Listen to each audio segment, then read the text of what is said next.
Salut à tous et bienvenue sur la chaîne. Aujourd'hui, on va jeter un petit coup d'œil à une liste de souhaits qu'on pourrait avoir pour chacune des armées de 40 000, que ça soit des armées qui ont déjà reçu leur codex ou des armées qui n'ont encore rien eu pour cette édition. Alors évidemment, il s'agit ici de souhaits, donc totalement subjectifs, ce ne sont que mes opinions ou mes souhaits, vous pouvez être complètement en désaccord avec ça. L'idée c'est de voir ce qui peut manquer à chaque armée en termes de figurines, de refonte des figurines existantes, de règles, de détachement. On va essayer d'éviter les poncifs du style « Oh, les Space Marines devraient tous être primarisés » ou alors Le codex n'est pas encore sorti donc ils ont besoin d'un codex », parce que bon, ça a un peu d'intérêt. L'idée c'est pas de se plaindre ou de râler, c'est juste d'essayer de trouver des idées intéressantes que chaque armée pourrait recevoir durant l'année ou dans le futur, puisque certaines armées, on sait très bien que pendant cette édition, ils risquent pas de recevoir quoi que ce soit d'autre. Donc on commence avec les Sœurs de Bataille, qui ont déjà reçu leur codex cette année. Ils ont reçu un personnage qui était la chanoinesse avec Jetpack. Actuellement, c'est une armée qui s'est fait un peu taper dessus par Games Workshop avec un gros nerf du nombre de Deadmiral qu'ils ont et du détachement le plus populaire qu'ils utilisaient.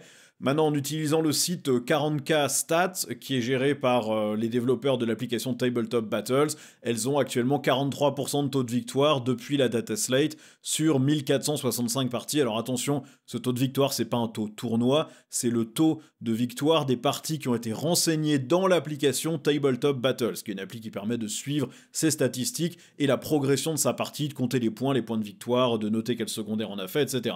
Donc, c'est probablement plutôt utilisé par des gens qui sont axés compétitifs, parce que sinon on n'utilise pas une appli spéciale pour traquer nos stats dans la partie, mais c'est pas forcément ultra méta, c'est pas utilisé que par des grands joueurs de tournoi. Moi j'aime bien utiliser ces chiffres-là, parce que pour moi ils sont plus représentatifs que juste les chiffres de tournoi, puisqu'on touche à des gens compétitifs, mais pas forcément ultra méta, mais évidemment ce sont des chiffres, donc on peut les interpréter de plein de façons différentes et leur donner la validité qu'on veut. Qu'est-ce qui manque pour les Sœurs de Bataille? Bah d'abord un petit rééquilibrage, ça c'est le truc con, mais j'ai l'impression qu'on leur a tapé dessus un petit peu trop fort, donc ça serait peut-être bien de leur redonner un petit peu de punch. En dehors de ça, l'armée elle est plutôt assez complète en ce moment en termes de figurines et de collection. Ce que moi personnellement j'aimerais bien voir étoffé, c'est la partie pénitent. Je trouve qu'avoir un personnage qui pourrait mener des machines de pénitence serait intéressant.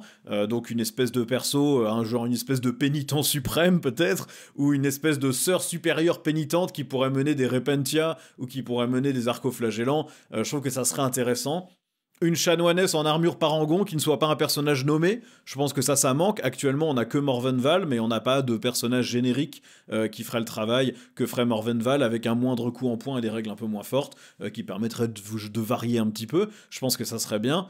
Une escouade qui n'a que des lance-flammes. Actuellement, on a la Rétributor avec des lance-flammes lourds, mais tout le monde les prend en Melta. Et je pense qu'une escouade qui aurait juste des lance-flammes normaux, type un peu les Witch Seekers des Sœurs du Silence, mais en version Sœurs de Bataille, ce serait pas forcément ridicule non plus, des sortes d'escouades Infernus, mais en Sœurs de Bataille, qui auraient leurs propres règles. Je pense que ça aurait du sens dans le cadre de l'armée. Après, évidemment, il y a sans doute plein d'autres choses auxquelles vous pensez, et je le répéterai pas à chaque armée, mais toutes vos idées, mettez-les en commentaire, comme ça on peut tous en discuter, et on pourra tous se plaindre quand on ne les reçoit pas, au fur et à mesure que Games Workshop publie des trucs. Les Custodes, eux, ils ont déjà eu leur codex cette année, ils ont aussi reçu une figurine qui était le capitaine Rempart avec bouclier, bon, qui a été très décrié par la communauté parce que peut-être un petit peu trapu, et peut-être pas la figurine la plus nécessaire de l'armée. On pouvait déjà faire des capitaines Rempart avec les kits normaux qui ressemblaient à des custos. Cette nouvelle figurine n'apporte pas grand-chose. Moi je la déteste pas, mais j'aurais préféré recevoir autre chose personnellement. Actuellement, l'armée, elle est très jouable, il y a au moins 3 détachements qui sont bons, il y a l'Host Rempart, la Shield Host, les Serres de l'Empereur et la Lance Solaire qui est le détachement de Noël. Les 3 sont très bien. La gamme, par contre, reste très limitée et très dépendante des figurines Forge World, puisque si on n'utilise pas Forge World, on n'a aucun Dreadnought, aucun tank à part le Land Raider, et il nous manque aussi une unité avec Jetpack, il nous manque certaines motojets, donc la gamme est très dépendante de Forge World pour être complète. Selon 40K Stats toujours, ils en sont à 54% de taux de victoire depuis la data slate sur 3523 parties. Là encore, ça reflète des parties pas forcément de tournoi. A priori, ce serait la lance solaire, le nouveau détachement, qui surperformerait un petit peu. Qui aurait pu croire qu'embarquer des télémons avec des insensibles à la douleur à 5+, sur un volume de PV énorme, et des dreadnoughts qui bougent à 8 et qui, quand ils sont détruits la première fois, peuvent revenir sur 2+, forcément, ça allait taper un petit peu. Bon, là, je pense que ce détachement va devoir être revu très légèrement. J'espère pas trop, parce qu'il est fun, et ça serait dommage qu'il se fasse trop taper dessus. Maintenant, qu'est-ce qu'on peut attendre? Alors, le poncif qu'on ne peut pas éviter pour les custos, parce que vraiment, c'est une armée qui est ultra pauvre en volume de figurines, c'est la gamme en plastique. Actuellement, on a les Venatari, qui sont les custodes à jetpack, on a les motos Agamatus, qui sont des motos avec armes lourdes, on a tous les Dreadnoughts, le Galatus avec son bouclier, l'Achillus avec sa lance, le Télémon, qui est celui que vous voyez à droite.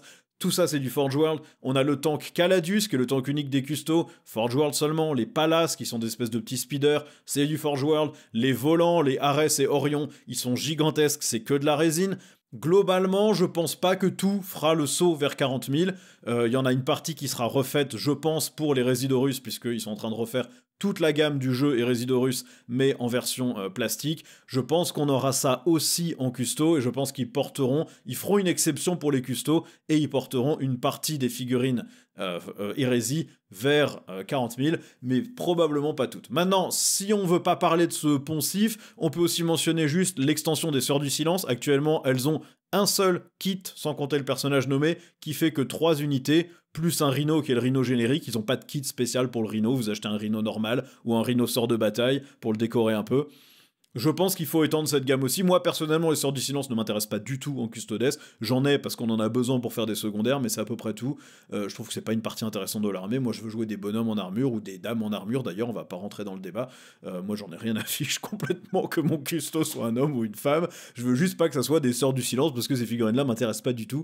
Je pense qu'il leur manque un modèle super lourd aussi ou une sorte de Primarque. Peut-être le retour de Constantin Valdor dans le développement du lore. On sait qu'il est mentionné par-ci par-là. Je ferai pas de spoiler pour les livres de la Black Library, mais il est mentionné dans certaines histoires, dans la suite des histoires de Eisenhorn, donc peut-être qu'il y a quelque chose d'intéressant à faire avec ça. En tout cas, c'est sûr que pour l'instant, ça manque un peu. Le Mechanicus, alors eux ils ont pas bien démarré l'édition, c'était un des pires codex quand il est sorti, avec des détachements injouables, des coups en poing irréalistes et une armée pas fun à jouer ou à affronter. Ils se sont bien rattrapés depuis, ils ont eu un seul personnage qui était notre monsieur Échasse, qui est sans grand intérêt mais pas ignoble non plus.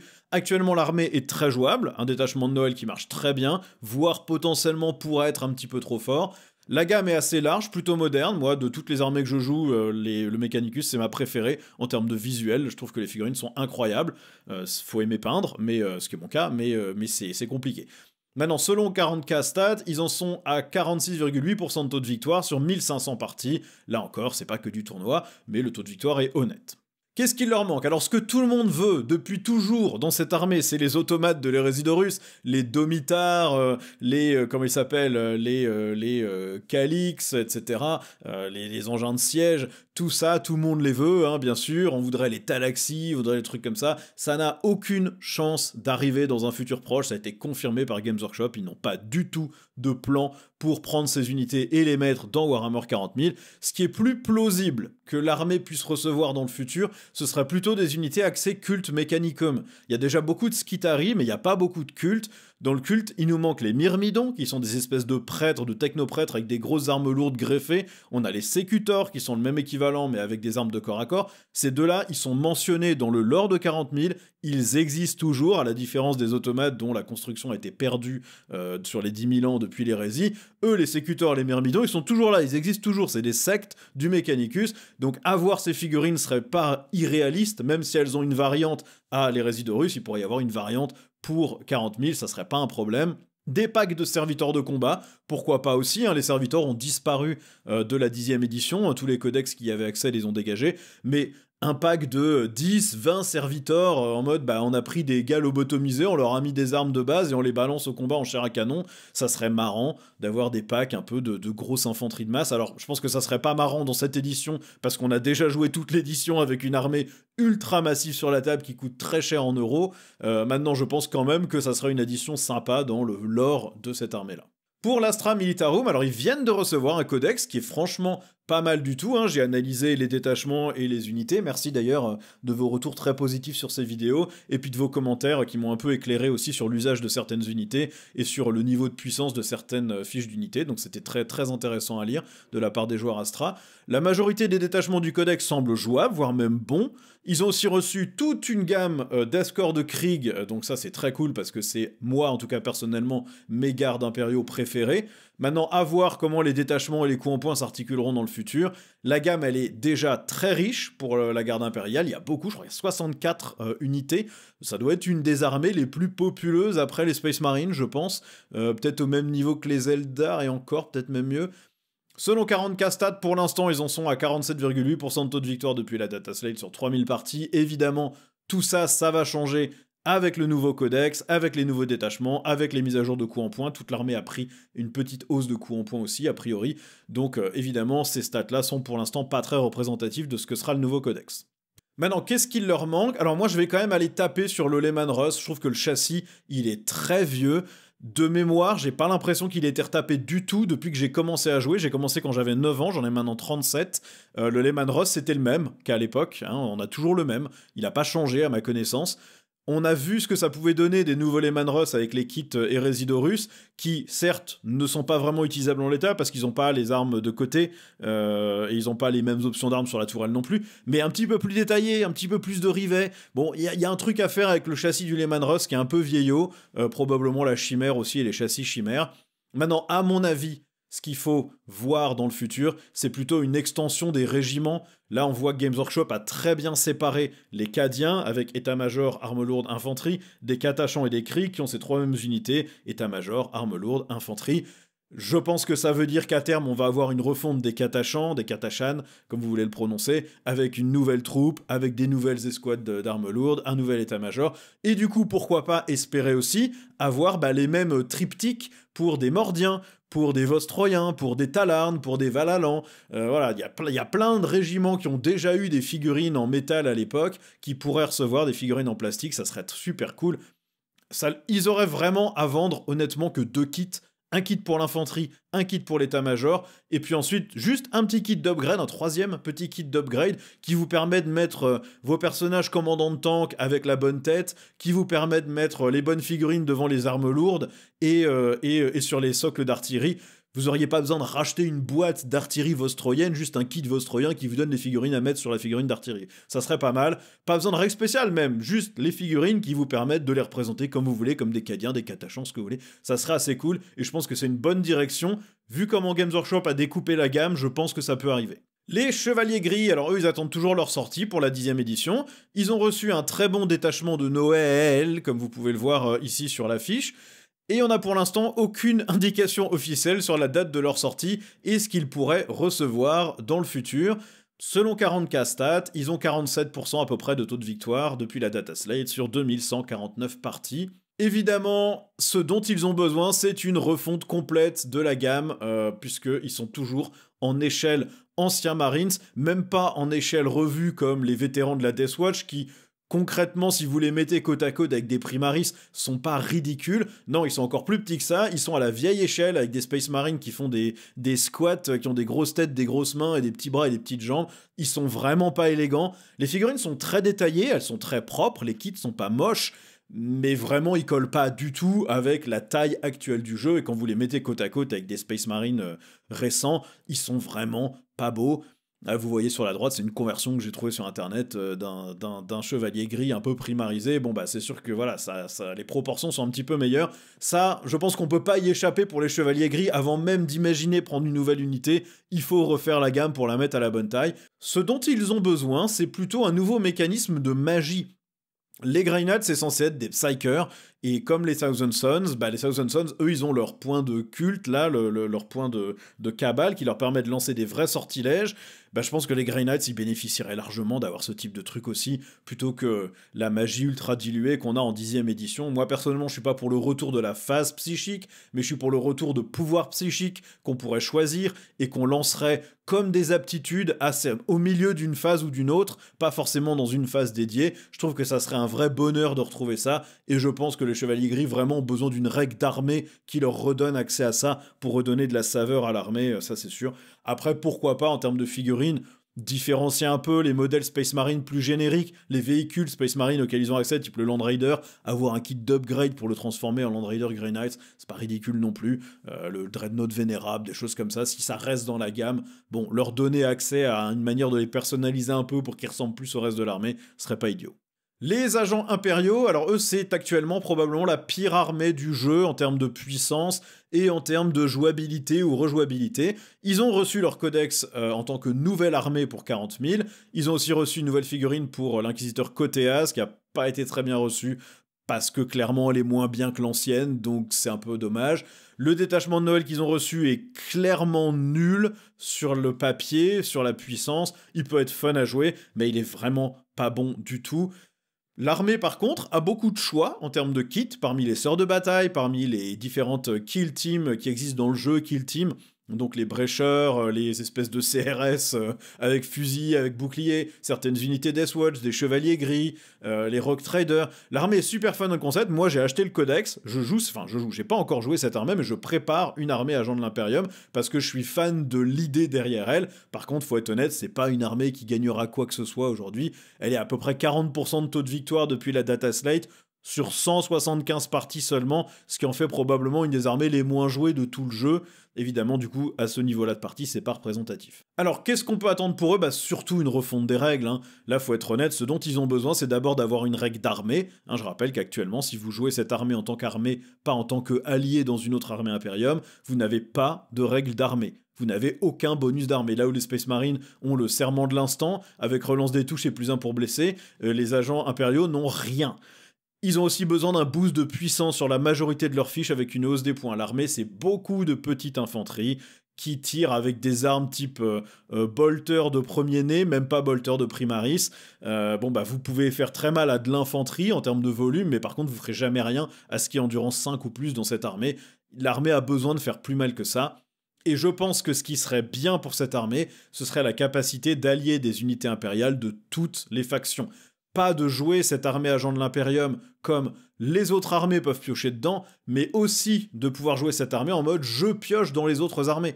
Donc par exemple, jouer une armée d'agents impériaux où j'ai réquisitionné une unité de Custodes, où j'ai réquisitionné des robots castellans du Mechanicus, avec leur Data Smith, où j'ai réquisitionné une escouade de Space Marine classique.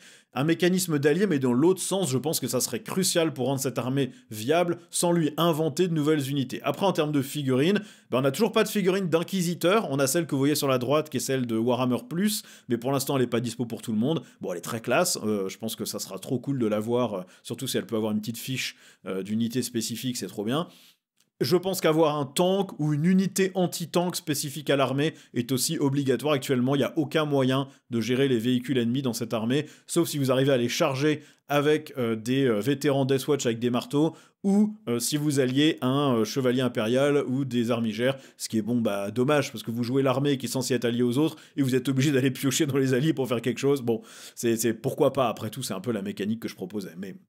Bref, il y a besoin soit d'une réécriture, soit d'une révision de comment l'armée fonctionne, mais je pense qu'en termes de figurines, cette armée n'a pas forcément besoin de grand-chose. Les chevaliers impériaux, eux, alors on sait déjà que leur codex va arriver cette année, après celui des Eldar, là on vient d'avoir celui des Gardimpes, les Eldar devraient arriver je pense février ou mars, et je pense qu'on aura les chevaliers impériaux à la fin du trimestre. Pour l'instant il n'y a pas d'informations officielles sur ce qu'ils vont recevoir, il y a peut-être des rumeurs mais je regarde pas ça donc du coup je ne sais pas. La gamme de figurines actuellement elle est limitée, vous avez 2 châssis principaux, le Questoris et le, je sais plus comment il s'appelle, l'autre le plus gros avec plus d'armes, et puis vous avez les petits chevaliers, les armigères qui vont avec. Selon 40K stats, pour l'instant c'est 53% de taux de victoire depuis la data slate sur 1664 parties, donc ça a l'air de fonctionner plutôt pas trop mal en partie amicale / semi-compétitive. Alors l'évidence de ce dont ils ont besoin, c'est le châssis Cerastus en plastique pour 40 000. On a les chevaliers Cerastus, le Acheron et je sais plus quel autre encore, qui existent à 40 000, qui existent à l'hérésie, qui ont un joli kit qui est super classe. Je pense que ce kit doit arriver aussi à Warhammer. C'est à Warhammer 40 000, voilà, il faut lui donner une vraie existence dans le jeu. En termes de règles, je pense que l'armée a surtout besoin de boost sur les gros chevaliers, Actuellement, la plupart des gens que je vois jouer Chevaliers Impériaux, ou que ça soit sur Internet, hein, je les vois jouer surtout des armigères. C'est un peu dommage, je pense que quand on joue chevalier, on a envie de jouer des gros chevaliers. Les armigères, c'est censé être ceux qui les supportent, c'est pas censé être le cœur de l'armée. Actuellement, les armigères sont vraiment pas chères, donc en plus, il y a plein d'armées ou de joueurs qui préfèrent allier des armigères plutôt que de prendre leurs propres unités anti-tank ou contrôle d'objectif, ce qui est vraiment pas le but du jeu. Hein, ça, c'est de la soupe optimisée, ça devrait pas fonctionner comme ça. Donc clairement, il y a besoin d'un boost de règles pour que les gros soient plus intéressants. Ça veut pas dire rendre les petits nuls, ça veut juste dire rendre les gros plus intéressants. Maintenant, en termes de figurines, soit on a une solution meilleure intégration de l'armée dans le jeu, puisque l'armée actuellement elle est quand même très biaisée, pur véhicule. Mettre par exemple des hommes d'armes à pied qui protègent les chevaliers et les accompagnent, ou les Skitarii du Mechanicus avec les boucliers et tout là qui existent en Forge World pour l'hérésie, bon bah ça serait top, ça serait super marrant. Si par contre ce qu'on préfère c'est les gros robots, bah soit un nouveau châssis de chevalier, soit pourquoi pas un Titan Warhound en plastique qui servirait de pièce maîtresse de l'armée. Vous mettez un Warhound, vous le mettez à 800 ou 900 points au lieu des 1000 ou 1100 qui coûtent maintenant, et vous l'accompagnez avec quelques gros chevaliers. Je pense que là ça fait marrer tout le monde de jouer ça, si le prix est pas complètement débile, ce qui est le cas aujourd'hui avec la version résine. Les Space Marines, alors eux évidemment, bon bah ils ont déjà eu leur codex, hein, c'est l'armée la plus aimée et la mieux supportée par Games Workshop. Ils ont été largement reboostés dans la dernière Data Slate avec une amélioration des règles pour les Space Marines Vanilla. Et ils ont reçu 2 nouveaux Terminators également dans la boîte Léviathan, probablement un ou deux persos aussi de mémoire. Le détachement de Noël qu'ils ont reçu est plutôt fun avec des psycheurs. Ils ont bien évidemment la gamme la plus riche du jeu et elle est très à jour, à part quelques unités premiers-nés qui restent qui n'ont pas encore dégagé. Globalement, il manque pas grand-chose à part les Terminators d'assaut. Maintenant, selon 40K Stats, ils en sont à 48% de taux de victoire depuis la data slate sur 5270 parties. Donc le taux de victoire, il est ultra représentatif pour le coup. Alors ils n'ont pas besoin de nouvelles figurines, hein, je pense qu'on peut tous se mettre d'accord là-dessus. Ils ont assez de figurines, ils en ont probablement même trop, à part peut-être la primarisation des unités qui ne sont pas déjà, comme les Terminators d'assaut. Honnêtement, moi, je plaiderais même pour une réduction de la gamme qui est trop grande. Alors, me tapez pas si vous êtes joueur Space Marine et vous adorez les premiers-nés, mais là, clairement, la gamme est illisible. Il y a trop d'unités, il y a trop de fiches d'unités. Enfin, vous imaginez pas le temps que j'ai passé, par exemple, à essayer de faire des analyses sur les détachements de Noël basés sur les Space Marines. Et je suis passé à côté de la moitié des combos parce qu'il y a tellement d'unités que même moi, qui ai une armée de Space Marine, je connais pas tout. C'est pas gérable. Il y a beaucoup trop de choix. Et un joueur débutant, il va toujours commencer par les Space Marines, et une gamme aussi large, ça fait fuir du monde, c'est clair et net. Maintenant, je pense qu'il y a aussi besoin de plus de focus sur les Space Marines un peu différents des Ultramarines, mais qui soient pas des chapitres divergents. Là, on a déjà quelques personnages nommés, on a Corsair Okan, on a le Iron Phaser, je sais plus comment, on a le Pedro Cantor, etc. Actuellement, c'est vraiment des persos, bon, ils donnent un bonus de plus 1 dossé sur une unité, et puis ils ont quelques règles. Il y a vraiment peu d'intérêt à aller chercher ces trucs-là. Je pense que ça serait intéressant d'aller creuser un peu plus tous ces petits chapitres, la richesse des Space Marines hors Ultramarines, sans tomber dans le Blood Angels et le Dark Angels. Je pense qu'il est aussi important de découpler les Space Marines génériques des chapitres divergents, de s'assurer que peut-être que les chapitres divergents ont accès à moins de choses des Space Marines génériques, et que les Space Marines génériques ont peut-être certains avantages à jouer certaines unités que les chapitres divergents ne prendraient pas. Et je pense qu'on a aussi besoin de meilleurs kits d'upgrade pour tous ces petits chapitres. Le kit d'upgrade de White Scars, Salamanders, etc. Bon, actuellement, c'est une blague. Pour le prix, vous avez rien en termes de volume. Si vous voulez vous faire une armée entière de ça, il faut en acheter 30. C'est pas sérieux. Il y a quasiment pas d'options. Vous avez un bras avec une arme spéciale, 3 décorations, 5 épaulières et 2 têtes. Enfin, c'est pas sérieux. Il faut creuser ça et aller plus loin là-dessus, clairement, je pense, pour donner envie aux gens de reconvertir. Ce qui a fait mal aux gens quand les Primaris ont vraiment envahi les Space Marines, c'était un peu la perte justement de toute cette personnalisation des différents chapitres. Ça lissait vraiment les Space Marines, et je pense que donner ces kits d'upgrade permettrait de réparer un peu ce problème-là. Alors la Death Watch maintenant, eux, ils reviennent de loin, c'est une armée qui a disparu et qui a été ramenée à Noël. Ils ont un nouvel index qui est très complet, qui est plutôt excellent. Moi je les ai joués une fois pour l'instant, mais je compte bien les rejouer rapidement aussi. Je suis en train d'avancer sur la création de mes différentes kill teams, donc c'est très cool. L'armée, elle reste quand même, je pense, sur la sellette pour l'édition suivante. C'est-à-dire que là, ils ont un index, pas un codex. Games Workshop clairement voulait s'en débarrasser. Ils sont revenus en arrière en voyant que vraiment il y avait une frange des joueurs qui n'étaient pas satisfaits du tout. Maintenant, est-ce qu'il y a assez de joueurs pour que Games Workshop décide de maintenir cette armée sur l'édition suivante ou décide plutôt d'intégrer toutes ces kill teams dans le codex Agent de l'Imperium et s'arrêter là? Ça, il faudra voir. Maintenant, selon le site 40K Stats, leur nouvel index marche bien, 49% de taux de victoire depuis la data slate sur 523 parties, plutôt pas mauvais. Donc, ce qui manque à la Deathwatch, je pense, c'est un besoin de garantie. On a besoin d'avoir des garanties. Moi, je la joue, c'est une armée que je joue. J'ai besoin d'avoir des garanties que l'armée, elle restera une armée à part entière. J'ai envie d'être sûr que l'année prochaine, je me retrouve pas avec un surinvestissement dans certaines unités qui me servent à rien dans une armée Space Marine classique parce qu'elles étaient là que pour faire une kill team. Je pense qu'on a aussi besoin d'un kit d'upgrade mis à jour avec des épaulières pour tous les types d'armures Primaris. Donc on a besoin d'épaulières pour les armures Tacticus, pour les armures Gravis, pour les armures Terminator et pour les armures Phobos, s'il vous plaît. On se débrouillera pour les découper et les mettre sur les figurines qui ont des trucs par-dessus leurs épaulières, mais s'il vous plaît, donnez-nous des variantes qui existent pour tous les modèles d'armure. Donnez-nous aussi les personnages refaits en Primaris, il n'y en a que 2. Il y a le Watchmaster, il y a Artemis, c'est pas très compliqué.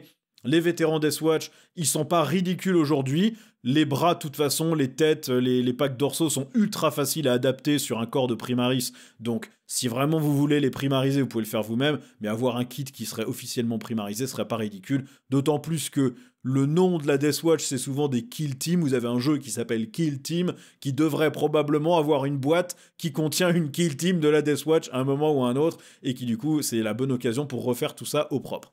Maintenant, si on se prend à rêver à ce que l'armée soit carrément étendue et développée, alors une kill team de motards avec des règles spéciales serait pas mal. Puisqu'actuellement, on a eu le kill team Phobos, qui est la kill team Spectrus, on a eu le kill team Gravis, qui est la kill team Indomitor, on a la kill team Tacticus, qui est la Fortis, et on a une kill team plutôt Jetpack, avec à la fois des Inceptors et à la fois des intercesseurs d'assaut à Jump Pack, qui est la kill team Talon Strike. Pourquoi pas une kill team de motards, avec des Outriders, le Quad Invader ATV, et puis pourquoi pas une nouvelle moto d'assaut qui serait créée pour l'occasion, ça serait chouette. Et puis, si on se prend à rêver à des meilleures règles, des détachements multiples, un vrai codex en prochaine édition qui reflète les différentes forteresses de la Deathwatch avec différentes manières d'utiliser les différentes kill teams. Je pense que ça serait cool quand même d'avoir accès à ça. Maintenant, on va déjà croiser les doigts pour que l'armée reste encore en vie en 11e édition. Les Black Templars n'ont pas encore reçu leur codex pour cette édition. La gamme est pour l'instant assez solide pour un chapitre divergent. Tout est déjà primarisé de mémoire. Vous avez une escouade de croisés premier-né, mais vous avez aussi une escouade de croisés primaris, donc c'est pas comme si elle n'était pas primarisée. Bon, le détachement de Noël est très moyen, par contre, il n'offre pas beaucoup de variétés de jeux par rapport à ce que vous aviez déjà en index. Selon 40K Stats, depuis la data slate, on est à 46% de taux de victoire sur 1270 parties. Ce qui manque, à mon sens, je pense que ce qui serait marrant, c'est des Terminators frères d'épée. On a déjà les frères d'épée qui sont plus ou moins des espèces de Blade Guard, mais un peu traficotés pour les Black Templars. Avoir des Terminators d'assaut Black Templars qui seraient des Terminators frères d'épée, ça serait trop cool, je pense. Ça serait vraiment stylé. Ça serait l'occasion de les amener en même temps que les Terminators d'assaut. Pourquoi pas? Vous faites un dual kit Terminator d'assaut et frères d'épée Terminator, ça serait bien cool. Pourquoi pas un personnage générique? Aussi, une espèce de chapelain spécial des Black Templars qui prendrait le rôle du Psyker. Vous n'avez pas le droit d'emmener des archivistes en Black Templar quand vous jouez une armée qui s'appelle une armée Black Templar. Donc pourquoi pas mettre un personnage qui donne un peu les mêmes bonus que ce que donnerait un Psyker, mais sous la forme, pourquoi pas, d'une espèce de chapelain qui, par ses prières à l'empereur, arrive quand même à faire l'équivalent de pouvoir psychique, pourquoi pas, ça serait intéressant. Bon, et puis il y a le risque de perdre les croisés non primaris qui, est-ce qu'ils ont encore un rôle quand vous avez les croisés primaris? Bon, à voir. Ça peut être aussi un souhait de ne pas perdre cette unité des premiers-nés si vous aimez vraiment les premiers-nés. Alors, les Blood Angels, eux, ils ont déjà eu leur codex, ils ont eu une refonte de la garde sanguinienne et du sanguinor, qui ont été plus ou moins bien ou mal reçus, ils ont un nouveau kit d'upgrade dédié aux Blood Angels, ils ont un nouveau capitaine dédié pour eux, et ils ont reçu un détachement de Noël qui est très correct, donc bon, à part si vous étiez absolument sûr que la garde sanguinienne devait absolument avoir des ailes, vous n'êtes normalement pas trop malheureux si vous êtes joueur Blood Angels. Selon 40K Stats, 48% de taux de victoire depuis la data slate sur 3166 parties, donc l'armée se porte bien. Maintenant, qu'est-ce qu'il leur manque? Je pense que c'est surtout un retour de figurines disparues. Moi, j'ai vu un peu tout le monde se mettre à hurler quand on a vu qu'il n'y avait plus de kit Compagnie de la Mort Primaris, qu'il n'y avait plus de Dreadnought Compagnie de la Mort spécifique, que c'était juste un kit d'upgrade. Moi, je pense que là, c'est temporaire. Je pense qu'il y a des unités type Compagnie de la Mort qui reviendront dans des éditions ultérieures, une fois que les autres unités plus importantes auront été refaites pour les autres armées qui en ont plus besoin. Le Dreadnought Archiviste, c'est pareil, il n'y a vraiment pas de raison de ne pas offrir un Dreadnought dans une boîte avec une grappe plastique supplémentaire qui permet de transformer le Dreadnought Redemptor en Archiviste, ou le Dreadnought Brutalis en Archiviste. Un prêtre sanguinien avec jetpack, il n'y a pas de raison que ça ne revienne pas, voilà. Donc je pense que ces unités finiront par revenir, et je pense que ça serait bien qu'elles reviennent d'ailleurs. Maintenant, de façon plus poussée, moi personnellement, ce que j'aime chez les Blood Angels, c'est le thème vampire. Le côté soif de sang, armure baroque, ou un peu comme l'armure d'Astorat, ou du capitaine de mémoire, qui ont un peu les stries, comme c'était des muscles un peu à vif. J'adore ce style, je trouve que c'est vraiment classe, ça fait très Renaissance italienne. Et j'aimerais avoir des unités spécifiques, type vampire, des frères d'armes qui cèdent à la soif de sang et qui se regroupent dans une compagnie spéciale, comme on a la compagnie de la mort pour les gens qui sont perdus dans la rage noire, avoir peut-être, je sais pas, la compagnie du sang ou n'importe quoi d'autre pour les frères qui sont perdus dans la soif rouge et qui n'arrivent plus à se contrôler. Je trouve qu'il y aura un truc intéressant à aller creuser là-dessus. Les Space Wolves maintenant, eux aussi attendent aussi leur codex. Alors eux, ils sont en grosse demande d'un rafraîchissement de la gamme pour remettre du Primaris partout. Ils ont quasiment toutes leurs unités qui sont des premiers-nés, tous les personnages qui sont encore des premiers-nés, tous les Dreadnoughts qui sont des vieux châssis de Dreadnought. Donc c'est une armée qui est très à risque de perdre des choses.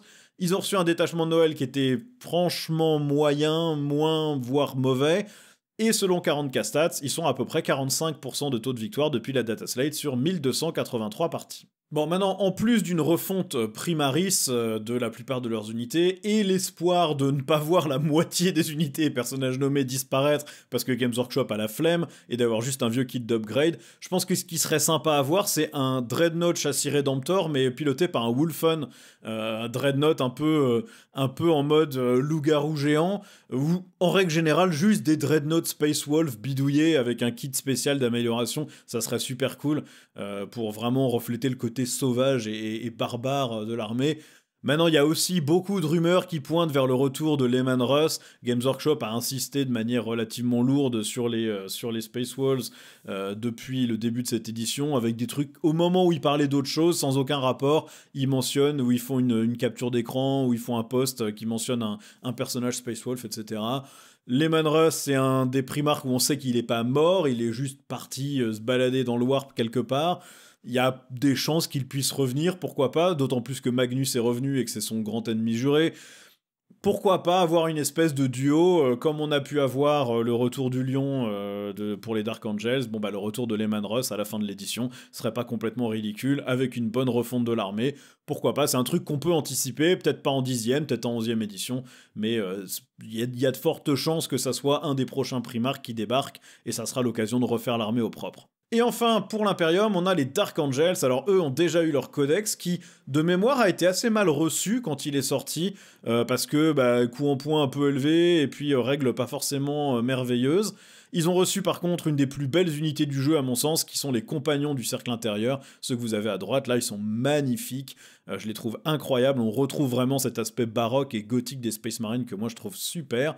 Et puis ils ont aussi eu des nouveaux chevaliers Deathwing, nouveaux Terminator Deathwing, donc ils ont quand même été relativement gâtés. Ils ont un détachement Noël qui est fun, peut-être pas très puissant, mais sympa à jouer en cumulant Deathwing et Ravenwing. Moi en tout cas je trouve très stylé comme concept. Et selon 40K Stats, ils sont à 45,8% de taux de victoire sur 2853 parties depuis la data slate. Alors, à part la refonte des chevaliers Ravenwing en Primaris et un nouveau Samael retapé, je pense qu'une unité Ravenwing sur Motojet serait pas ridicule. On a pu voir que les Primaris ont redécouvert la technologie antigrave avec des tanks antigraves. S'ils sont capables de faire voler des tanks et que les custos ont des motojets qui volent, je pense que les Space Marines sont capables, ou en tout cas la Ravenwing est capable d'avoir des motojets qui volent. Je pense que ça serait cool d'avoir ça pour la Ravenwing, qui accompagnerait peut-être un Samael refondu. Je pense que étendre la Deathwing aussi avec des vétérans du cercle intérieur, des sortes de Stern Guard ou Blade Guard, mais spécifiques aux Dark Angel, un peu comme les Black Templars ou les Frères d'épée, je pense que ça serait assez cool. Pourquoi pas une unité d'infanterie à armes lourdes dans le style un peu Escouade Devastator, mais avec des armes vraiment crado, type à radiation et autres. C'est très cohérent avec le lore des Dark Angels pré-hérésie et post-hérésie. Hein. Si vous ne saviez pas, c'est une des légions qui a été créée pour être la plus... c'est un peu les démolisseurs en gros. Hein. Ils sont là pour représenter tous les styles de combat, servir de template pour les autres armées, mais aussi c'est les gardiens des armes les plus viles et les plus vicieuses et les plus destructrices de l'empereur pendant l'hérésie. Donc ça serait cool d'avoir ce type de retour un peu maintenant que le lion est revenu.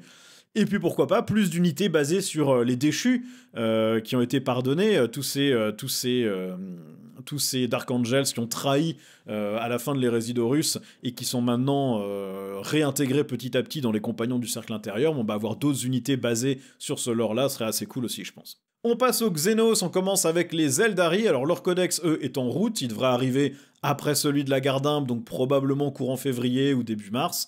Ils ont eu aussi, même si c'est pas encore sorti en boîte et achetable, une refonte totale annoncée des guerriers aspects. Tout est maintenant propre, sauf Karandras. Ils ont oublié le pauvre Karandras, le seigneur phénix des scorpions. Ils ont les scorpions, mais ils ont pas le seigneur. Le détachement de Noël qu'ils ont reçu, Lost blindé, très très moyen, pas très intéressant. On sait de toute façon par contre que ils vont avoir une refonte totale de leur règle d'armée. A priori, les gens qui ont vu le nouveau Codex Eldar en avance, donc les reviewers affiliés par Games Workshop, dont je vous précise, je ne fais pas partie, ont l'air de dire que Lost blindé serait franchement pas dégueu du tout avec la nouvelle règle d'armée. Donc ça implique que ça soit une règle d'armée qui soit basée sur le mouvement ou qui donne des boosts quand on a bougé ou des choses comme ça, ou de la protection peut-être quand on a bougé. Donc à voir qu'est-ce qu'ils recevront. Ils sont actuellement à 48,2% de taux de victoire sur 2199 parties, donc relativement représentatif. Alors qu'est-ce qu'il leur manque ? Bah il leur manque Karandras, voilà, ça on l'a mentionné, c'est le seul qui n'a pas été retapé parmi tous les seigneurs phénix, ce serait dommage de l'oublier quand même. J'aimerais bien voir, moi, une refonte des kits de véhicules. Le kit du Falcon, c'est exactement le même que quand j'ai commencé à jouer. Je rappelle, j'ai commencé à jouer quand j'avais 9 ans, j'en ai 37 aujourd'hui. Le kit du Falcon n'a pas bougé. Il est toujours assemblé en 3 morceaux qui se collent l'un sur l'autre, avec des armes à rajouter dessus. C'est quand même vraiment pas cool, et en termes de taille, en plus, il est carrément trop petit par rapport au véhicule et au reste de l'échelle de l'armée. Vous avez un tank qui est censé transporter le Falcon, mais par exemple le Serpent qui est censé transporter 10 figurines. Déjà dans un Rhino, on a du mal à y croire, mais le Rhino il est plus gros que le Falcon ou le Serpent, quoi. Donc là vraiment il faut faire quelque chose pour ces véhicules, je pense qu'il faut les retaper. Ils sont pas moches, mais ils vont plus du tout avec l'échelle du jeu, ça n'a pas de sens. Maintenant, j'aimerais aussi voir un développement de l'aspect Inari. Les Inari, c'était le grand arc narratif des Eldar qui est tombé complètement aux oubliettes après les premiers bouquins parce que je pense Games Workshop ne savait pas comment faire pour soit tous les tuer, soit les faire gagner, mais ils peuvent jamais gagner puisque s'ils gagnent, ils détruisent la neige, donc ça peut pas, c'est pas possible. Donc je sais pas trop comment ils vont faire. Moi j'aimerais bien quand même que les Inari se développent un peu, soit pas juste un mishmash de plusieurs unités Eldar et Drukhari et Harlequin, mais soit une vraie partie de l'armée avec ses propres troupes, ses propres unités spéciales. Que ça soit pas juste un détachement, mais que ça soit une vraie partie de la gamme Eldar. Et même chose pour les Harlequins. Ils ont eu quand même le mauvais côté de la batte de baseball pendant cette édition, en n'ayant plus de codex. Ce serait quand même sympa de les développer un petit poil, même si on se doute que s'ils ont plus de codex, ils vont pas recevoir beaucoup d'attention de la part de Games Workshop, mais ça serait cool qu'ils aient pas juste un détachement, même si a priori de ce qu'on sait, c'est bien ce qu'ils recevront dans ce codex, un seul détachement Harlequin. Les Drukhari, alors eux, leur codex n'est pas encore annoncé, par contre ils ont quand même déjà 3 détachements, puisqu'ils avaient reçu un détachement bonus quand leur détachement initial vraiment ne fonctionnait pas, et puis ils ont aussi reçu leur détachement de Noël. Le détachement bonus, le Sky Splinter Assault, est très très bon en plus, donc c'est vraiment cool. Ils ont reçu des nouvelles Mandragore aussi, via Kill Team, qui sont très cool aussi. Et ils ont un détachement de Noël qui est bien, si on a des Harlequins, si on aime les Harlequins, c'est pas mon cas, mais je trouve quand même le détachement cool, et il me donne presque envie d'aller acheter des Harlequins alors que c'est une gamme demi-morte, donc ça fait plaisir.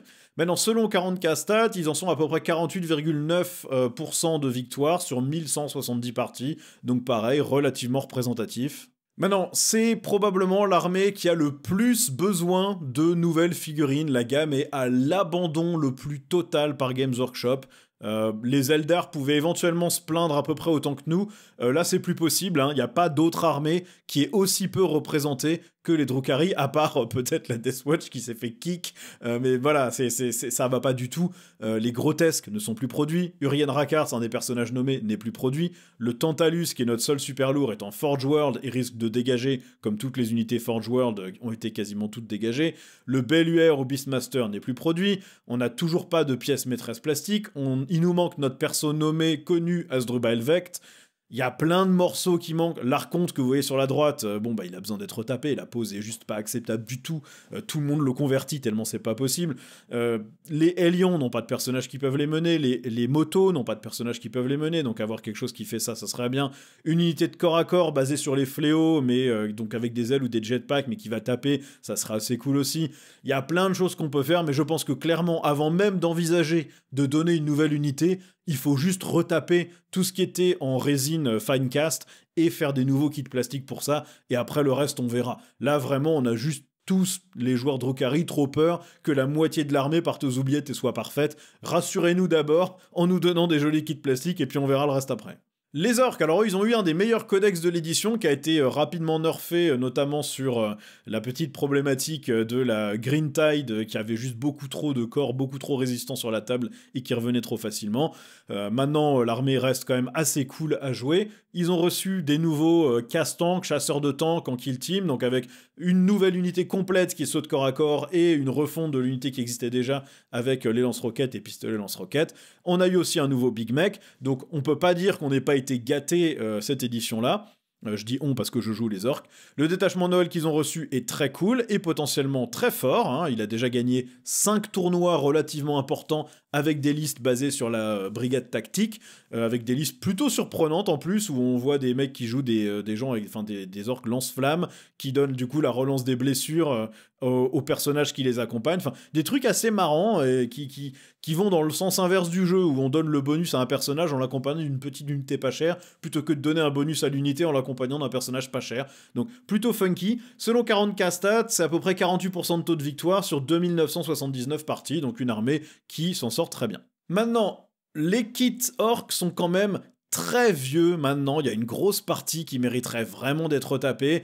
Les motos sont ultra old school, les boys, il y a un nouveau kit qui est propre, mais il est monopose et il permet pas d'assembler 10 boys de corps à corps ou 10 boys de tir, donc il y a un vrai souci. Le kit multipose de boys, il date de quand j'ai commencé à jouer à peu près, hein. J'ai vu la refonte des boys quand j'ai commencé à jouer, je devais avoir 10 ans ou 11 ans quand ils les ont retapés. Les Nobs, pareil, ils datent de cette époque-là aussi, ils ont plus de 20 ans. Les Gretchen, j'en ai peint récemment, les figurines sont inacceptables, tellement le niveau de détail est petit et laid et tellement les figurines sont mal moulées.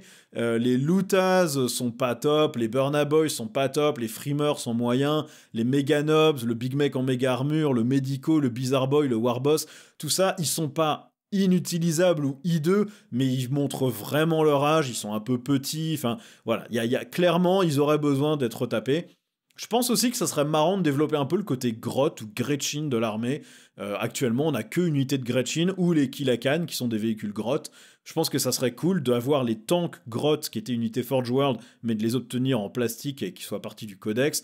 Des buggy grottes ou des motos grottes aussi, j'aimerais bien, ça me ferait marrer d'avoir, voilà, de pouvoir faire une armée et avec un petit détachement qui les accompagne en mode tu joues des Gretchen et les orques c'est tes unités d'élite. Moi, ça me ferait marrer. Je pense qu'il manque aussi un détachement Bad Moon, le détachement Daka qui tire à fond. On a déjà un détachement Dread Mob, mais c'est un truc qui tire avec des véhicules. Moi, j'aimerais un détachement qui booste le tir des unités à pied. Le détachement de Noël, Brigade Tactique, le fait. Hein. Vous pouvez donner un ordre de plus 1 pour toucher sur vos unités qui tirent, ce qui pour les orques est vraiment très fort parce que vous avez du gros volume. Mais j'aurais aimé un détachement voilà, qui est spécifiquement pour ça et qui soit pas polyvalent, qui soit spécifiquement pour plus de Daka et qui booste toute l'armée qui a envie de tirer. Je pense que ça serait assez stylé. Les Votan, alors eux attendent toujours leur codex. Cette édition, ce qu'ils ont reçu, c'est les nouveaux Ernkin à pied, donc les pionniers comme ceux qui sont sur les motos, sauf qu'ils sont à pied avec leurs petits manteaux et tout. Ils sont assez stylés et plutôt pas mauvais comme unité en plus. Bon, ça reste une des gammes les plus pauvres du jeu en termes des options auxquelles ils ont accès. Ils attendent toujours leur deuxième vague de figurines. Ils ont reçu un détachement Noël qui est concrètement sans grand intérêt puisque il fait moins bien ce que fait déjà le détachement de l'index et il manque de jeux d'options de jugement pour être efficace. Maintenant, selon 40K stats, depuis la data slate, sur 1450 parties, 48% de taux de victoire, donc clairement pas mauvais. Ils ont juste besoin, eux, de leur deuxième vague. Je crois qu'on peut pas éviter, là, ce poncif. Ils ont besoin d'avoir la deuxième moitié de leur armée qui est pas encore sortie. Je pense que ce qui serait fun à voir là-dedans, ce serait une sorte de marcheur ou d'exo-armure naine, hein, une espèce de châssis. Je crois que c'est le Invictor chez les Space Marines, mais façon nain. Moi, je trouverais ça trop cool. Ou alors un Ironkin dans un corps de robot. Hein. Vous savez que les Votan ont leur ZIA qui les accompagnent et qui sont traités comme des gens normaux. Bon, bah, mettre une de ces IA dans un énorme corps métallique, ça serait bien cool.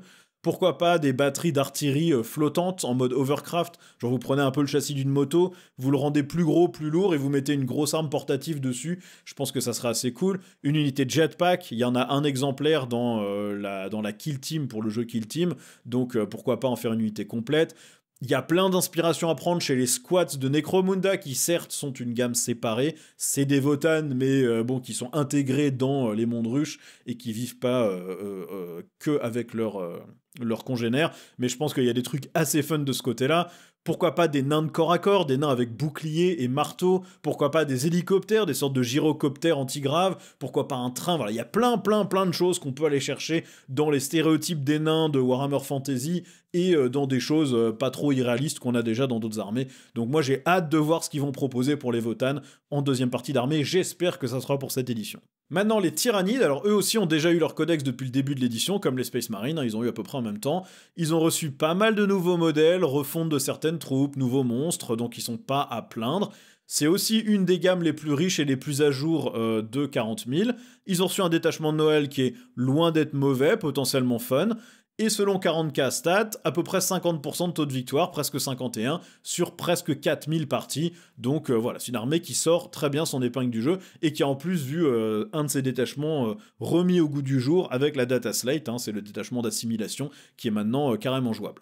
Alors moi je pense que ce qu'il leur manque c'est peut-être un aspect volant. Ils ont déjà des gargouilles mais on a vu le Tyrannide Prime ailé. Je pense que ça serait marrant d'avoir des guerriers ailés qui accompagnent le Tyrannide Prime. Il peut accompagner des guerriers normaux ou il peut accompagner des gargouilles, mais ça serait marrant d'avoir des bioformes qui lui ressemblent à lui plutôt. Je trouve que ça serait assez funky. Pourquoi pas un gros volant type aéronef, mais qui soit pas le Hiero... Non, c'est pas l'Hierodule, je sais plus comment il s'appelle. Le truc Forge World, là, la harpie ou un truc dans le genre.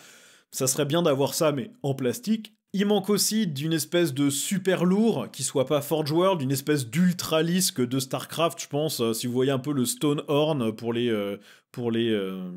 ogres de Age of Sigmar, bah moi je vois bien ce genre de truc, mais en mode tyrannide, un truc avec 4 pattes, des grosses défenses, en mode gros pachyderme, ça sera assez cool. Pourquoi pas aussi des variantes de Genestealer qui seraient basées sur d'autres races que les humains.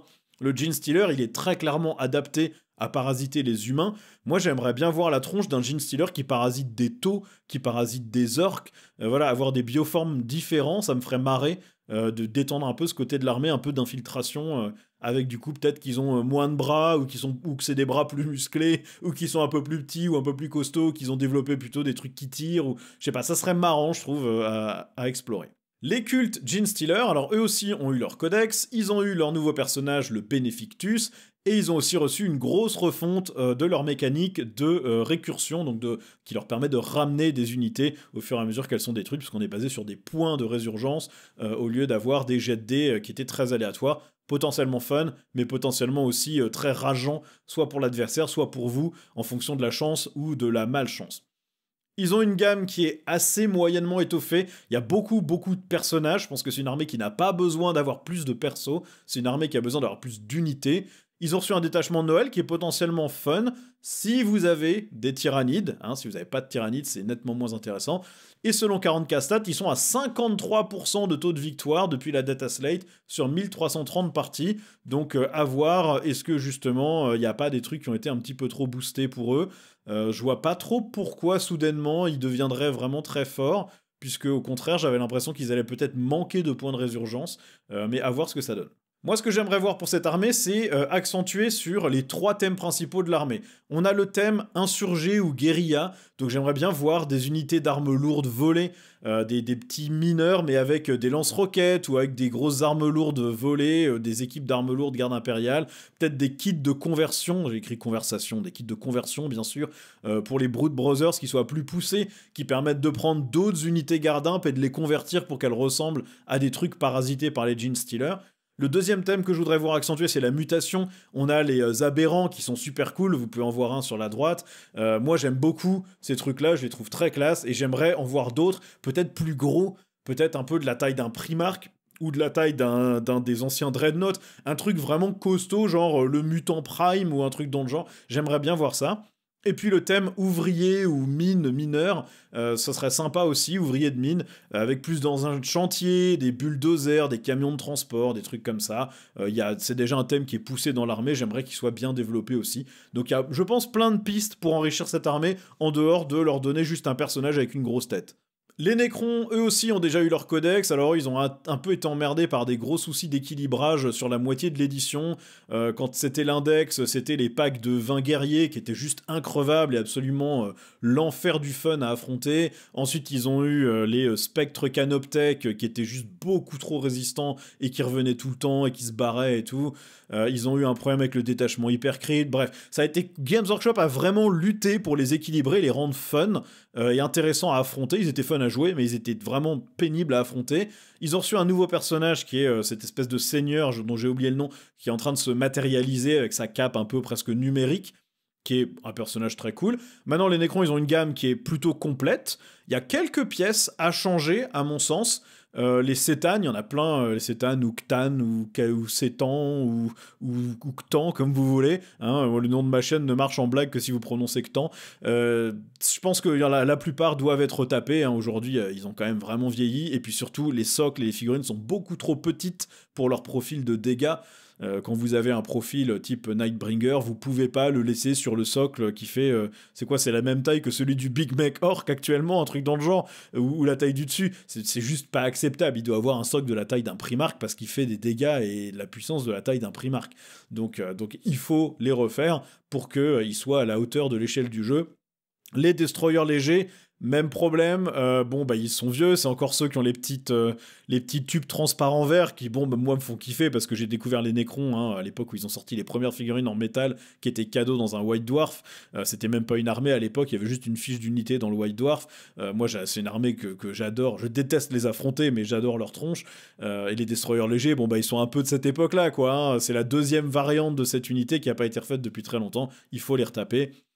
Ils ont aussi reçu un détachement de Noël qui est probablement le plus pété du mois de décembre, 56% de taux de victoire. Certaines personnes m'ont dit qu'il n'était pas pété, il l'est, tous les compétiteurs le disent, il est complètement pété. Et donc, hormis la refonte de ces kits un peu vieillots et des Cétanes et des Ctans, etc., je pense qu'étoffer la partie Destroyer, ça serait pas mal. On a pu voir ce qu'ils étaient capables de faire avec le X-Mark sur la droite, qui donne des Destroyers vraiment cool, je trouve. Et il y a vraiment des trucs à faire. Peut-être, je sais pas, des unités de troupes à pied qui auraient muté un peu pour avoir des canons qui sont énormes, ou des véhicules à la place de leurs bras auraient fusionné sous forme d'un canon, ou des véhicules spécifiques sur le thème de l'armée Destroyer, par exemple une espèce d'arche, mais qui aurait fusionné complètement avec son arme. Je pense qu'il y a un truc à explorer avec ce virus qui fait muter le métal vivant. Je pense que ça serait vraiment fun. Et puis la partie Canoptech, à mon avis, serait assez intéressante à explorer. Hein, les Canoptech, c'est un peu tout ce qui sert à entretenir les tombes des Nécrons, les mondes tombes, et puis rénover les choses, réparer ou les défendre en attendant que les Nécrons se réveillent. Donc des Canoptech un peu en mode tourelle, des Canoptech Doomstalker, mais de corps à corps, qui auraient des lames sur les jambes, des choses comme ça. Je pense qu'il y a des trucs marrants à aller chercher de ce côté-là aussi pour étoffer la gamme. Et enfin, pour les taux, alors eux aussi ont reçu leur codex, ils ont aussi reçu une nouvelle gamme de croûtes complète, avec des chevaucheurs de Croutox, avec des nouvelles troupes, des nouveaux persos, un nouveau perso sur une espèce de salamandre, ils ont eu les nouveaux Vespi dans Kill Team, donc ils ont été gâtés. Seulement si vous aimez les auxiliaires. Si vous aimez les mechas, vous n'avez pas eu ce que vous attendiez de l'armée, mais en tout cas, si vous aimez les auxiliaires, vous avez vraiment pas été négligé cette année. La gamme au global, je trouve, n'a pas forcément besoin d'être rafraîchie. Les crises, peut-être, sont un petit peu vieillottes, mais ça va. Le détachement de Noël que vous avez reçu est très cool, si vous aimez les auxiliaires en tout cas, il est très fun à jouer, c'est vraiment cette armée Covenant que plein de gens aiment bien chez les taux. Et puis selon 40K stats, c'est 47% de taux de victoire depuis la data slate sur 2860 parties. Maintenant, bah moi, ce que j'aime bien chez Leto, justement, c'est cette partie auxiliaire, et je trouve qu'il en manque une grosse partie. Hein, on entend beaucoup parler, ou en tout cas, on a pu lire beaucoup de choses sur les Nikasa. Enfin, beaucoup de choses, non, mais on a pu lire beaucoup de noms d'espèces qui sont alliés au taux. Les Nikassar, les Démurs, qui sont ni plus ni moins que les Votan, les Guevesa. Il y a plein de trucs qui sont alliés dans leur empire, et qui seraient marrants. Et même s'ils n'ont pas de règles super différentes de, je sais pas, vous mettez des Guevesa, ils se comportent comme des guerriers de feu, c'est pas un vrai problème. Ça permet juste de jouer l'armée avec une esthétique différente et quelques variations en mode alien avec ce côté un peu les Covenants dans Halo, l'alliance de tous les peuples. Je trouve que c'est fun et que ça manque un peu aujourd'hui. C'est pas assez poussé. Maintenant, je pense que si Games Workshop ne développe pas ce côté de l'armée, c'est parce que ce que la plupart des gens préfèrent chez Leto, c'est les mechas et que c'est ça qui se vend. Mais en tout cas, moi j'aimerais bien voir ça. Et donc après, bah, si on veut contenter tout le monde, plus de mechas. On sait très bien que chez Leto, il y a plein d'exo-armures qui utilisent leur blaster à fusion comme lame au corps à corps, en faisant une espèce de lame d'énergie à fusion. On l'a vu parmi les supporters comment il s'appelle, de Farsight. Donc clairement, ça, avoir des exo-armures qui sont axées sur le corps à corps, ça serait sympa. Avoir plus de variantes du châssis Riptide avec d'autres types d'armes ou d'autres mécanismes serait sympa. Plus de variantes des crises, on pourrait imaginer des crises qui n'ont pas de jetpack mais qui sont bardées d'armes légères. On a déjà la crisis renforcée qui est finalement la broadside avec des armes lourdes, mais on pourrait aussi avoir la crisis qui a pas pour but d'avoir plein d'armes lourdes, mais juste d'avoir plein d'armes tout court, qui remplace le jetpack par 2 points de montage d'armes supplémentaires par exemple. Le côté drone pourrait être aussi plus développé, avec des escadrons de drones de tous les types et un détachement pour les booster. Peut-être revoir les véhicules sur le châssis du Devilfish, qui, bon, visuellement tient toujours la route, mais c'est pareil, moi quand j'ai commencé à jouer, j'ai vu la sortie de l'armée Tau quand j'ai commencé à jouer, je les ai vus arriver, et c'est une des premières armées que j'ai vraiment collectionnées et complétées jusqu'à en avoir à peu près 3000 points. J'ai dû les revendre en 7ème ou 8ème édition quand j'avais vraiment besoin de fric, ce que je regrette toujours aujourd'hui. Bon bah le châssis du Devilfish, les Hammerhead et tout, c'est la même figurine que c'est le premier véhicule que j'ai acheté pour les taux. Quand j'ai commencé l'armée, j'ai acheté un Hammerhead. C'est la même figurine qu'aujourd'hui. Donc bon, c'est sûr que ça commence à dater un peu là. On passe enfin au chaos. Alors les Space Marines du chaos, eux, ont déjà reçu leur codex. Ils ont reçu un nouveau seigneur du chaos à pied et un nouveau seigneur du chaos avec jetpack. Et ils ont reçu la Kill Team Night Lords, qui en plus est loin d'être mauvaise en jeu. Hein. La fiche d'unité pour 40 000 est franchement pas dégueu. Ils ont reçu un détachement Noël qui est très cool, basé sur les créations de Fabius Bile, donc c'est top. Selon 40K stats, ils sont à 46% de taux de victoire sur 3265 parties, donc peut-être un petit peu en dessous de ce qu'on aimerait. Maintenant, ce dont ils ont besoin, alors on va taper sur l'ambulance, tirer sur l'ambulance, c'est ça qu'on dit. Ils ont besoin de nouvelles motos, hein, clairement, là, le kit de motard, bah, c'est pareil. Hein, moi, je me rappelle avoir acheté une de ces motos à l'époque, quand je faisais une armée Space Marine du Chaos. Space Marine du Chaos, c'est la toute première armée que j'ai commencé quand j'avais 9 ans, avec ma première boîte de Berserk de Khorne. J'ai tout peint en Night Lords, et j'ai acheté une moto, une seule, hein, le socle était rectangulaire à l'époque, comme un socle de cavalerie de Warhammer Fantasy, et bah c'est exactement la même figurine, ils étaient vendus que par un à l'époque, bah voilà, c'est quand même pas acceptable de toujours vendre ça aujourd'hui, le kit est juste ignoble, faut faire quelque chose, il était déjà pas terrible à l'époque, mais là vraiment c'est juste pas acceptable. Ils ont aussi besoin, je pense, d'un personnage à moto pour les accompagner. Ils ont, je pense, besoin d'un nouveau Defiler, qui, pareil, commence à accuser son âge de manière assez violente. Et puis, je pense que la partie Machine Démon et Vache Thor devrait être largement renforcée. Hein, on peut voir tout ce que on peut imaginer dans la partie marcheur du Dark Mechanicum, des automates démons qui remplaceraient les Hellbrutes ou les Dreadnoughts du Chaos, que Games Workshop, clairement, a pas envie de continuer à soutenir. Peut-être plus de cultistes, hein, la partie garde impériale renégate appartiendrait très bien dans un codex marine du chaos ou renégat. Ils n'ont pas besoin d'un codex à part parce que ce serait juste le codex garde impériale avec des pointes. Par contre, intégrer une partie de leurs unités dans le codex marine du chaos, ça serait pas stupide. Avoir plusieurs tanks, avoir des armes lourdes, avoir des commissaires renégats, des choses comme ça, je pense que ça serait très fun.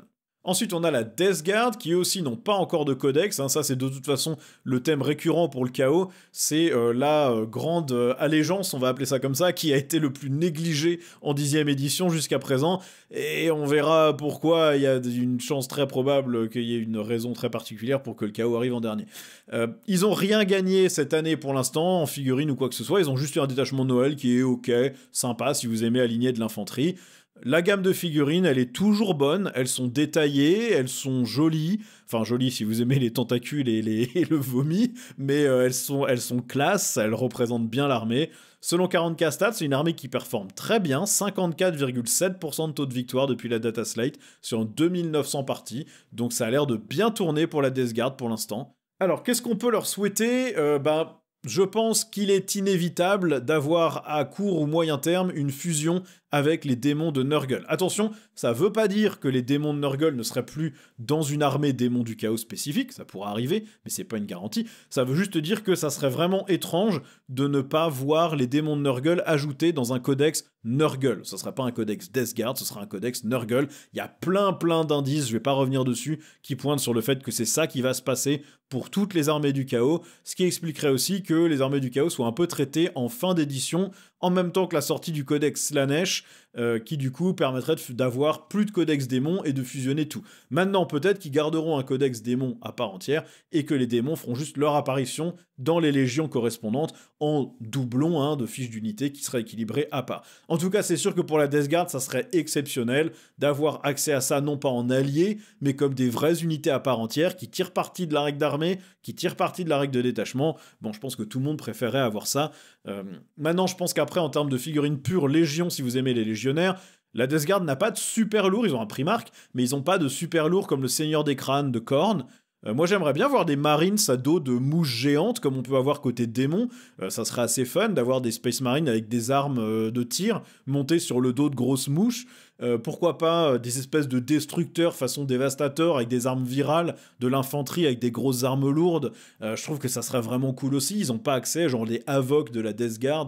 C'est en plus, ça fonctionne très bien dans le lore de la Death Guard d'avoir ce type d'unité. Donc il y a quelques trucs à enrichir, je pense. Les World Eaters maintenant, eux non plus, pas de codex, tout simplement parce que Games Workshop se les garde pour la fin d'édition, très probablement pour les fusionner avec les démons. Ils n'ont rien reçu de spécial en 10e édition pour l'instant, à part un détachement de Noël qui est fun et relativement intéressant. Ça tape moins fort que l'index, mais ça offre d'autres possibilités de jeu. La gamme, par contre, est seulement à moitié complète. Parmi toutes les légions monodieux, c'est probablement celle qui est la moins riche aujourd'hui. Ils ont 48% de taux de victoire depuis la data slate sur 2600 parties, donc ils s'en sortent de manière plutôt convenable. Donc là, il leur manque à eux toute leur moitié d'armée, donc je pense que ce qui est à peu près certain qu'on verra, c'est une sorte de cavalerie ou de moto qui vont accompagner le seigneur sur Juggernaut.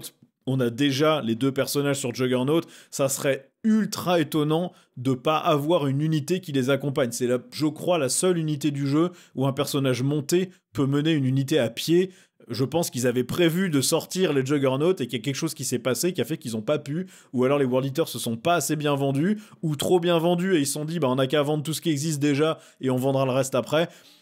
Il manque clairement une unité de Berserk sur Juggernaut ou de Berserk sur moto. Donc ça va arriver, quasi garanti. Je pense qu'avoir une unité de Terminator, là, les Red Butchers, les bouchers rouges, ça sera assez cool aussi. Les Terminators vraiment que corps à corps. Peut-être des unités à jetpack, les World Eaters, le but c'est d'aller au corps à corps, donc avoir des jetpacks serait pas ridicule. Des chirurgiens bouchers qui sont mentionnés dans le lore, c'est un peu les chirurgiens berserk qui mettent... qui ramassent des Space Marines ou qui ramassent des pauvres bonhommes qui ont rien demandé et qui les forcent à devenir des World Eaters en leur implantant des trucs dans le cerveau, les clous du boucher dans le cerveau pour les forcer à devenir cinglés. Bon ça c'est un des personnages qu'on a envie de voir. Et puis toujours, potentiellement, cette fusion avec les démons de Khorne, ou à minima, l'inclusion de fiches d'unité des démons de Khorne dans un codex World Eaters. Ça enrichirait nettement les possibilités et les synergies, et ça rendrait l'armée tout de suite beaucoup plus large et beaucoup plus cool. Pour les Thousand Sons, eux non plus, pas encore de codex, rien reçu en 10e édition, un détachement de Noël assez moyen. En soi, il est pas mauvais, mais il fait rien de mieux que le détachement qui existe déjà dans l'index, qui est de toute façon très très fort, qui a obligé Games Workshop à complètement flinguer les coups de la moitié de l'armée Thousand Sons. La gamme est relativement pauvre pour les Thousand Sons et assez vieillissante, surtout sur l'échelle. Les figurines restent très détaillées et très belles, mais l'échelle ne fonctionne plus du tout sur les Terminators, sur les Marines Rubricae, etc. Il faut les refaire. Selon 40K Stats, c'est une armée qui a 47% de taux de victoire sur 1260 parties, donc qui s'en sort plutôt bien. Donc hormis une refonte des Rubricae et des Terminators, on a toujours, pareil, cette fusion avec les démons de Tzin, je vais pas m'attarder dessus, soit fusion, soit ajout des démons dans le codex, c'est toujours intéressant. Les Thousand Sons n'ont pas de cultistes humains, ils ont des Tsangors, mais ils n'ont pas de cultistes humains, pourquoi pas avoir des cultistes humains aussi? Pourquoi pas avoir des rubriquets avec d'autres types d'armes, pas que des espèces de bolters / lance-flammes, mais pourquoi pas avec des armes lourdes aussi, ou des rubriquets sur disque de Tzeentch. Si les Tsangors peuvent avoir accès à ce type de disque, il n'y a pas de raison que les rubriquets puissent pas être placés là-dessus par les sorciers qui les contrôlent. Donc voilà, il y a plein de petits trucs sur lesquels on peut imaginer se développer. Après, je pense que ce qu'ils aimeraient vraiment, c'est une règle d'armée complètement différente, qui garde le côté sortilège, mais n'oblige pas à ne jouer que certaines unités, parce que là actuellement tout ce qui donne pas de points de cabale ou qui donne pas assez de points de cabale par rapport au coût en points de l'unité ne sera jamais joué, donc il faut changer ça. Les Chevaliers du Chaos maintenant, alors eux n'ont pas reçu de codex non plus pour l'instant, même si, comme le codex Chevaliers Impériaux arrive bientôt, c'est pas rare que Games Workshop traite les deux dans la foulée, donc le codex Chevalier du Chaos sera peut-être celui qui arrive juste après ou en même temps que le codex Chevaliers Impériaux. En 10e édition, pour l'instant, ils n'ont rien eu, à part un détachement de Noël qui est très cool si vous avez et vous aimez les cultistes, sinon ils vous aident pas beaucoup. Maintenant c'est une gamme de chevaliers donc qui est relativement pauvre en termes de volume de kits et de nombre d'options, même si les figurines peuvent être très customisées et détaillées, vous avez quand même pas beaucoup de choix. Selon 40K Stats, ils sont à peu près à 48% de taux de victoire depuis la data slate sur 1444 parties, donc c'est loin d'être mauvais. Alors, l'évidence, en fait, ça va être globalement les mêmes souhaits que pour les chevaliers impériaux. Le châssis Cerastus, mais du chaos en plastique, c'est ça que tout le monde attend, je pense, pour son armée de chevaliers. En termes de règles, un retour du focus sur les gros chevaliers qui sont actuellement peu joués. L'armée tourne beaucoup autour des dogs. Les dogs sont pas chers, donc ils sont en allié très souvent chez les Space Marines du Chaos aussi. C'est pas l'objectif. On a envie de jouer des gros chevaliers, pas que des petits. Donc il va falloir corriger ça à un moment ou à un autre. Maintenant, pareil, en termes de solutions d'intégration, vous pouvez imaginer avoir des cultistes ou des armes d'armes à pied qui protègent les chevaliers du chaos. Du coup, pourquoi pas ajouter les damnés que vous avez dans le détachement de Noël, mais directement dans le codex. Et puis, vous avez la solution, on veut du robot, donc soit un nouveau gros chevalier, soit un titan du chaos en plastique pour les accompagner. Je pense que ça aura du sens. De toute façon, il y a des chances que la solution qui étend l'armée chevaliers impériaux soit aussi la solution qui étende les chevaliers du chaos. Je pense que les deux iront de pair, vous aurez un kit double qui fera soit l'un soit l'autre, c'est à peu près sûr. Les démons du chaos, enfin, alors eux n'ont pas encore de codex, ils n'ont rien reçu de spécial en 10e édition en termes de figurines, par contre en termes de règles, ils ont quand même gagné 4 détachements à Noël, un détachement par dieu du chaos, ce qui est très cool. Ils ont une gamme qui est riche en tant qu'armée, puisqu'ils ont quand même accès à des démons pour 4 dieux différents. Je pense que si on additionne toutes les fiches d'unité, ça donne plus que la garde d'imp, ou à peu près le même niveau, une 60aine de fiches, il me semble. Et selon 40K Stats, ils sont à 53% de taux de victoire depuis la data slate sur 2368 parties. Donc, ils s'en sortent très bien. De mémoire, ce qu'on voit plutôt en ce moment, c'est surtout beaucoup de démons majeurs assez durs à sortir. Alors, l'évidence de ce que voudraient les démons du chaos, je pense, c'est juste de pas disparaître en tant qu'armée indépendante, de pas être éclaté entre les 4 codex Légion du chaos. Je pense, à mon avis, qu'il serait plus intéressant et préférable d'avoir une duplication des fiches d'unité des démons dans des codex qui seraient les codex de la Légion de Khorne, donc les codex World Eaters, Death Guard, Thousand Sons et Emperor's Children, et d'avoir un codex démon à pas. Ce sera le mieux pour tout le monde. Vous avez le bon équilibrage dans les armées, dans les différentes légions, avec leurs propres unités, et puis vous avez le bon équilibrage des démons du chaos à part. Je pense par contre que c'est très peu probable. Games Workshop a clairement dit que les détachements de Noël seraient des détachements qui ne reflétaient pas du tout ce qu'il y avait dans les codex. Ils n'allaient pas donner à Noël un détachement qui était un des détachements d'un futur codex. Or là, pour les démons du chaos, vous avez un détachement général et vous avez 4 détachements, un par dieu. Il n'est pas possible que Games Workshop sorte un codex démons du chaos dans lequel il n'y aurait pas un détachement par dieu. Or, ces détachements existent déjà. Donc à moins qu'ils fassent un deuxième détachement spécifique à chaque dieu dans le codex, ce qui m'étonnerait, Je pense que cette armée va disparaître, mais bon, pour l'instant, pas de garantie, et j'espère honnêtement que ça sera pas le cas, parce que concrètement, moi, ça me coûte rien que l'armée existe. Tout ce que je veux, c'est que les démons soient aussi intégrés comme fiche d'unité dans les codex des légions pour avoir le choix des deux. Ça veut pas dire que je veux que les démons disparaissent. Maintenant, en termes de figurines, moi vraiment la chose que je vois, c'est la gamme Slaanesh. Alors je la vois surtout parce que je joue Slaanesh à Age of Sigmar et que je compte jouer Emperor's Children, et du coup j'espère avec des démons dedans quand cette armée sortira. Et bah les démons ils sont moches, hein. Les démons de Slaanesh ils sont vraiment très moches, à part les Fiends qui sont relativement classe avec leurs quatre jambes là un peu tordues dans tous les sens. Les démonettes, les chars des démonettes, les démonettes sur bête de Slaanesh, c'est moche, c'est vieillot, les poses sont pas dynamiques, ça représente assez mal la vitesse et la force de l'armée. Donc voilà, je pense que là il y a quelque chose à faire. Je trouve que globalement les autres démons s'en sortent. Les sanguinaires sont peut-être un petit peu vieillots aussi. Je trouve qu'en Khorne globalement ça va. Je trouve qu'en Tzeentch ça va aussi. Maintenant, ce qui manque aussi à cette armée potentiellement, c'est un volet Be'lakor. Hein, c'est le grand oublié de Warhammer 40 000. Concrètement, tout ce qu'il était censé faire dans le lore, ça lui a été volé et ça a été donné à Vashtor. Hein, à la base, la forge démoniaque qui fabrique les Soul Grinders et tout, c'est Be'lakor, c'est pas Vashtor. Vashtor, il a juste récupéré ça, on sait pas pourquoi, ils ont créé ça parce qu'ils voulaient vendre son kit pendant la fin de l'édition précédente ou un truc dans le genre. Et du coup, Be'lakor se retrouve un peu tout seul, sans rien, et bon, bah, il manque de soutien, donc c'est un peu la seule raison qui fait qu'on peut encore penser que l'armée resterait une vraie armée à part. Et la petite surprise, on termine quand même avec les Emperor's Children. Ils ont pour l'instant juste un index qui concrètement n'existe pas vraiment. Il est très peu joué, 97 parties selon 40K stats depuis la data slate pour 44% de victoire. C'est concrètement des Space Marines du chaos avec moins d'options, donc il y a quand même peu de raisons de les jouer. Maintenant, on sait déjà qu'ils auront une partie, un certain nombre de figurines. Ils vont avoir Fulgrim, que vous voyez sur la droite, que moi personnellement je trouve hallucinant, mieux que la version Forge World. Maintenant, je sais que tout le monde n'est pas d'accord.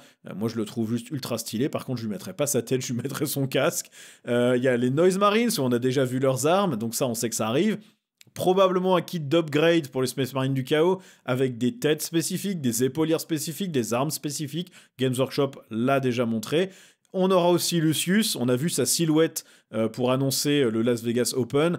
Il sera probablement annoncé ce vendredi matin. Je vous ferai une vidéo vendredi matin pour couvrir les annonces du LVO. Donc vous aurez qu'à me rejoindre sur la chaîne à ce moment-là pour regarder tout ça.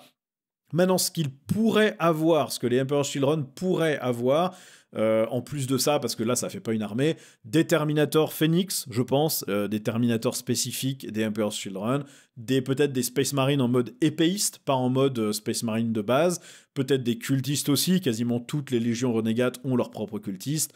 Je pense qu'on peut aussi, bien sûr, imaginer les Predators, Land Raiders, etc., que toutes les autres légions quasiment ont. Ça fait pas beaucoup pour une armée, mais ça fait une première vague qui est pas ridicule et qui permet quand même de commencer à s'amuser, surtout si on est fusionné avec des démons, ou dans ce cas-là, d'un coup, on a des démonettes, on a un paquet de personnages nommés, ou juste de personnages génériques, on a les démonettes à cheval, on a les Fiends, on a les démonettes sur des chars, voilà, donc tout de suite, le volume d'options commence à s'étendre, on a aussi le magnifique gardien des secrets, donc bon, il y aura des choses à faire. Maintenant, pour l'instant, il va falloir attendre, je pense, la fin de l'édition, sans doute fin 2025, début 2026, pour savoir de quoi il retourne. Bon voilà pour cette wishlist, cette liste de souhaits pour chaque armée de Warhammer 40 000. Évidemment, ce ne sont que mes idées ou mes opinions. Dites-moi en commentaire ce que vous pensez de tout ça, ce que vous espérez voir pour votre ou pour vos armées. Et puis, on en discute comme d'hab en commentaire, puisqu'on fait ça à chaque fois. En tout cas, merci d'avoir regardé. Vous savez ce qu'il faut faire pour que la chaîne continue à être poussée par YouTube. Hein. Elle a grandi super vite, en quoi moins de 2 mois, en 1 mois et demi, plus de 2000 abonnés, déjà monétisés et tout, c'est vraiment au top, donc merci à vous d'avoir suivi ce que je fais. Continuez comme ça me fait plaisir. Et puis je vous dis à la prochaine, probablement vendredi matin, pour vous faire un petit débrief de tout ce qui a été annoncé au Las Vegas Open en termes de figurines, de règles, tout ce qu'ils pourront nous montrer pour 40 000 ou son univers. Allez, ciao!